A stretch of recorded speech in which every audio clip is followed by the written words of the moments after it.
Guys, nagluto tayo ng ginisang bagoong na isda. Kaya hindi mo kailangan bumili ng ticket papuntang Pinas kung namimiss mo na. Craving satisfied. Dito ka na lang magluto, mura pa.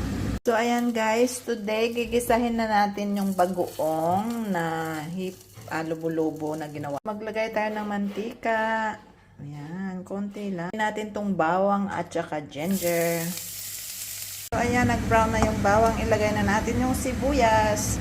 Ayan, lagay natin yung sibuyas. Guys, medyo nag-brown na yung sibuyas. Ilagay na natin yung kamatis.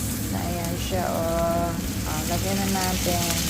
Palutuin lang natin mabuti yung tomato. Yung medyo saucy na siya. Tapos ilagay na natin yung isda. Ayan, pwede na to. Ilagay na natin tong isda na, ginamos. Ayan.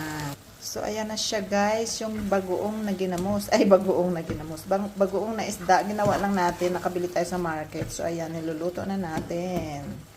Medyo patuyuin lang natin ng konti at saka luto na yan guys. Natin ng sili para masarap. Ayan. Guys, ganito dapat ang itsura niya. Ready to eat na tayo dyan.